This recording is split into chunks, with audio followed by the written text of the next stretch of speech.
What's going on, everybody? Welcome back to From the Crypt. I'm Derek, and today I'm a few days late on this one because sickness has been ravaging my household.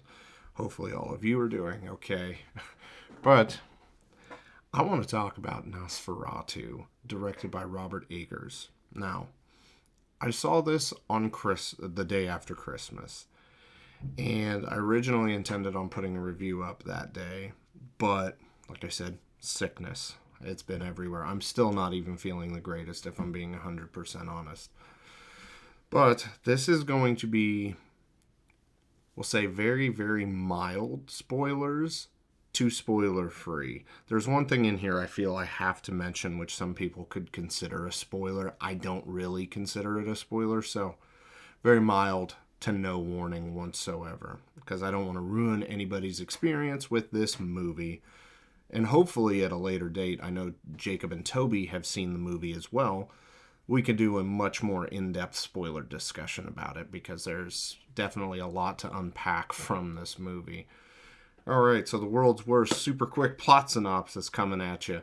A real estate agent leaves his new wife to make a sale, and then crazy stuff happens. Like I said, I wasn't the most impressed with that one, but I don't want to give anything away, like anything massive away. All right, so who is in Nosferatu? We've got Bill Skarsgård as Count Orlok / Nosferatu, Lily Rose Depp as Ellen Hutter, Nicholas Hoult as Thomas Hutter, Willem Dafoe as, this one's kind of a mouthful, Professor Alban Eberhard von Franz. All right, so what's good about Nosferatu? Now, let me get this out of the way right now and say, earlier this year when I saw The Substance, I said The Substance was the new gold standard for body horror. Nosferatu 2024 is the new gold standard for gothic horror going forward. The performances are all amazing in this movie, and one of the people I didn't even mention was Aaron Taylor Johnson, which he's more known, at least to me, for superhero movies, Kick-Ass 1 and 2, Quicksilver and Age of Ultron, and he was in Kraven the Hunter, which the Sony Spider-Verse is a whole nother conversation in itself. But it was definitely good to see Aaron Taylor Johnson getting something with some actual meat on it and not just playing a superhero. Because superhero movies are kind of becoming, how do I put this delicately, exhausting. The fatigue is real. The score throughout this movie is great, and it really ramps up when it needs to, and can here and there throughout the movie. And with that score comes some of the best cinematography I've ever seen. This movie has certain sequences where there is, like, you're like, oh, there's going to be a jump scare. You still jump. Like, you know it's coming, but you still jump. And that's in part due to the cinematography and the score, which are both just absolutely freaking phenomenal. And finally, Orlok's voice in this movie. Holy hell. Like, it is creepy. Bill Skarsgård, just when you think he can't pull something off. Oh, wait, The Crow. I'm mainly referencing It and It Chapter 2 with Pennywise. He can just completely immerse himself in these villainous characters. And my God, he is just phenomenal every single time. But that voice, it stays with you after you leave the theater. So it is absolutely awesome. Now, what's bad about Nosferatu? Because there is something that's bad. And this is the thing that I said could possibly be a spoiler. I'm not going to go super in depth with it. I did not like the way Orlok looked in this movie. It just did not do it for me. And Toby made a very good point that I agree with 100%, that in the original with like Max Schreck, he looked more human.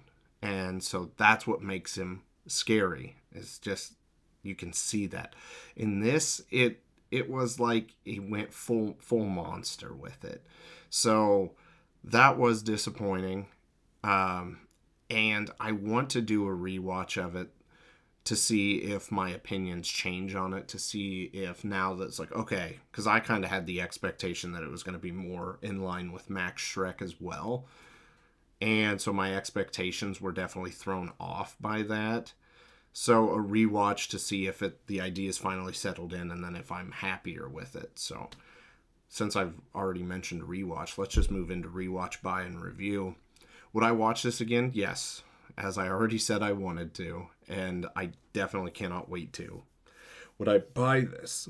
Yes. And actually, I think I would have to check, but I think I own all of Robert Eggers' movies because he's just an amazing director and really knows how to tell a story. What score would I give Nosferatu? I'm going to give Nosferatu a 9. Gothic horror isn't my biggest, it isn't my bag like slashers, but I can definitely still appreciate and love what they did with this. Because, I mean, all the characters in this were great. I needed to add something about Lily Rose Depp, but I guess I'll save that for the spoiler discussion when that inevitably comes. But this movie was great, and it was awesome that it came out on Christmas, because it's got a little bit of Christmasness in it. So that will do it for Nosferatu, guys. Make sure to comment down below what you thought of Nosferatu. Let's have a talk. Let's try not to be spoiling stuff. Keep it vague, as I have tried to do, because this takes a lot of self-restraint that I generally don't have. Drop a like on the video if you enjoyed yourself today, and consider subscribing to the channel if you have not, because I'm betting that a spoiler discussion is going to be coming, so you will definitely want to check that one out as well. Yeah, until next time, you guys have a good one. From the crypt.